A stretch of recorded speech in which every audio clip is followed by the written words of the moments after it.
प्रिय विद्यार्थियों, आज हम स्नातकोत्तर उत्तरार्ध के चतुर्थ प्रश्न पत्र में व्याकरण भाग में निर्धारित तद्धित प्रकरण के अंतर्गत रक्ताध्यर्थक प्रत्ययों का अध्ययन आगे बढ़ाते हैं। आज जिस सूत्र से हम अपना अध्ययन प्रारंभ कर रहे हैं वह है वायव ऋतु पितृषसो यत्। तोड़ेंगे तो वायु ऋतु पितृ उषसो यत्। अर्थ क्या हुआ इसका? देवता है इसका, यह अध्याहार चल रहा है हमारा सास्य देवता सूत्र से ही। तो देवता है इसका अर्थ में विद्यमान वायु ऋतु पितृ और उषस, इन चार शब्दों से परे यत् प्रत्यय होता है।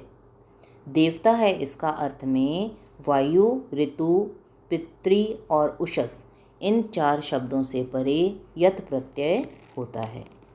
उदाहरण देखिए, वायव्यम लौकिक विग्रह या सामान्य अर्थ क्या हुआ? वायु देवता अस्य, इसका देवता वायु है।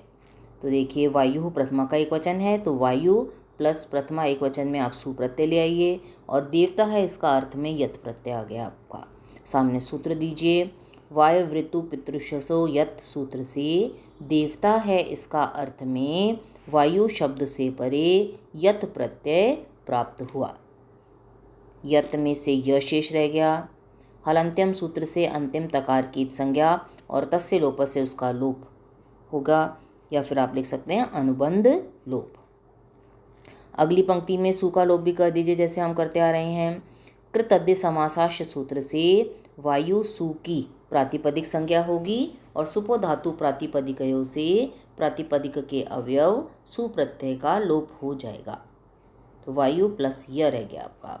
वायु में जो उकार है इसके स्थान पर गुण ओकार करिए, हम पहले कर चुके हैं ये काम। और गुणः सूत्र से तद्धित प्रत्यय यत् परे होने के कारण वायु शब्द के अंत्य उकार के स्थान पर गुण ओकार आदेश होगा। अब अगली पंक्ति में ओ के स्थान पर अव कर दीजिए आप, तो वा यह हलंत रह गया। ओ के स्थान पर आपने व हलंत किया प्लस यह प्रत्यय का बचा हुआ है ही आपके पास। किस सूत्र से किया आपने? एचो एवा या वह तो आप लगा नहीं सकते क्योंकि सामने स्वर नहीं है, तो हमने एक दूसरा सूत्र काम में लिया था, कई बार लिया है ये। वांतो यी प्रत्यय सूत्र से यी यानी यकारादि प्रत्यय यत् परे होने के कारण ओकार के स्थान पर क्रमशः अव आदेश होगा। ये सूत्र दो काम करता है, केवल ओ के स्थान पर अव और औ के स्थान पर आव आदेश करता है ये। तो आपने कर दिया। अब मिलाइए, वा य में अ मिल गया, व आधा ही रहेगा अगला, और यह है आपका वायव्य। अगली पंक्ति में कर दीजिए वायव्यम और उसके सामने लिख दीजिए नपुंसकलिंग प्रथमा एक वचन में यह रूप सिद्ध होता है। स्पष्ट है? अब अगला उदाहरण है इसका आपका ऋतव्यम। ये क्या कहता है देखिए, ऋतुः सामान्य अर्थ है इसका या लौकिक विग्रह। ऋतुः देवतास्य, ऋतु है देवता इसका। अब देखिए, ऋतु प्रथमा का एक वचन है तो ऋतु मूल शब्द है, प्रथमा एक वचन में सुप्रत्यय आया प्लस देवता है इसका अर्थ में यथ प्रत्यय ले आइए आप। सामने सूत्र वही देंगे, वायव ऋतु पितृषसो यत् सूत्र से देवता है इसका अर्थ में ऋतु शब्द से परे यत् प्रत्यय प्राप्त हुआ। यत् में से य शेष रहा, सामने अनुबंध लोप लिखेंगे या फिर हलंत्यम सूत्र से तकार की संज्ञा और तस्य लोप से उसका लोप हो गया। अगली पंक्ति में सु का भी लोप कर दीजिए आप। तो कृत तद्य समासाश्य सूत्र से ऋतु सु की प्रातिपदिक संज्ञा होगी और सुपो धातु प्रातिपदिकयों से प्रातिपदिक के अवयव सुप्रत्यय का लोप हो जाएगा।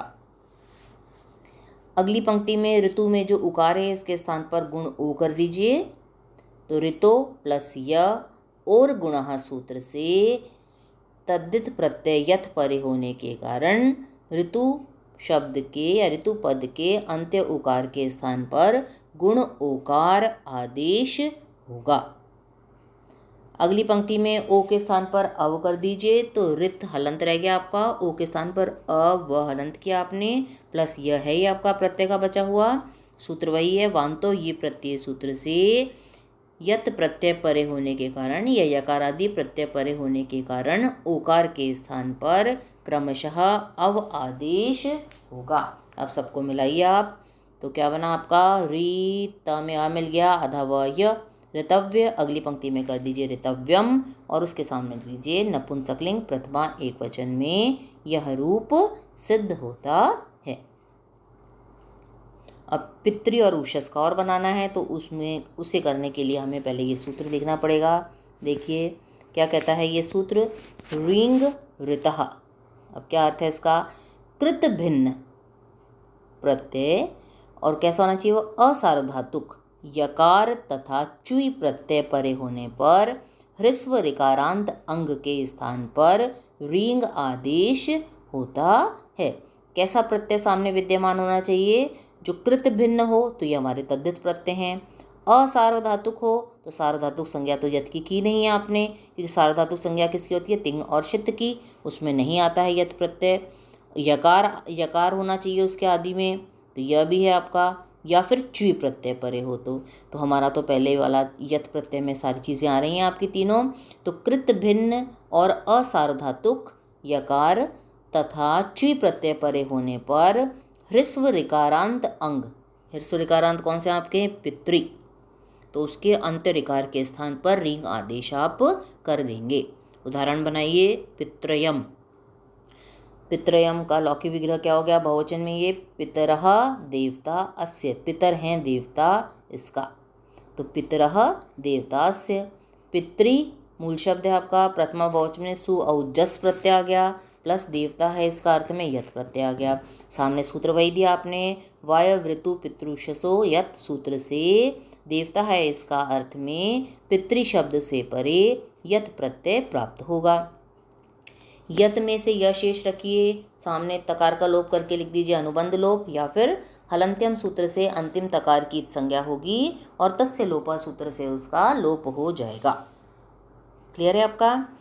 अगली पंक्ति में जस का लोप कर दीजिए, तो पितृ प्लस यह रह गया, कृत अद्धि समासाश्च सूत्र से पितृ जस की प्रातिपदिक संज्ञा होगी और सुपो धातु प्रातिपदिकयों से प्रातिपदिक के अवयव जस प्रत्यय का लोप हो जाएगा। यहाँ तक तो आपका पहले के समान चल रहा है। अब नया काम हम क्या कर रहे हैं, पितृ के, अभी तो ऊ था तो ऊ के स्थान पर गुण ओ किया था, अब ये पितृ है, ऋकार है, तो इस अंतिम ऋकार के स्थान पर ऋंग आदेश कर दीजिए, तो पित्त हलंत रह गया, ऋकार के स्थान पर ऋंग आदेश किया, प्लस प्रत्यय का यह ऐसा कैसा है ही। सूत्र हमने अभी अभी पढ़ा, ऋंग ऋतः सूत्र से कृत भिन्न प्रत्यय परे होने के कारण कृत भिन्न असार्वधातुक प्रत्यय यत परे होने के कारण ह्रस्वांत ऋकार के स्थान पर ऋंग आदेश होगा। ऋंग में से ग का लोप कर दीजिए, तो पित्त री प्लस य, सामने अनुबंध लोप, या फिर हलंत्यम सूत्र से अंतिम गकार की संज्ञा और तस्य लोप से उसका लोप हो जाएगा। अब मिलाइए, पितरी प्लस य, इसके सामने कुछ नहीं लिखना। अगली पंक्ति में इकार का लोप कर लीजिए, तो पी त हलंत है ही आपका, र भी हलंत हो गया आपका, प्लस य, सूत्र वही है दोनों जो हमने काफ़ी समय पहले काम में लिए थे। यचि भम सूत्र से यकारादि तद्धित प्रत्यय यत परे होने के कारण पूर्व शब्द समुदाय पितरी की भ संज्ञा होगी और यस्यति च सूत्र से भ संज्ञक पितरी के अंत ईकार का लोप हो जाएगा। अब मिलाइए, पी त और र दोनों ही आते हैं, तो त्र आधा ही रहा आपका और यह पित्रय। अगली पंक्ति में कर दीजिए पित्रयम, नपुंसकलिंग प्रथमा एक वचन में यह पद सिद्ध होता है। स्पष्ट है। अब इन सबको आप ध्यान से देख लीजिएगा, अगर कोई दिक्कत आए तो पूछ लीजिएगा, वैसा आनी नहीं चाहिए आपको।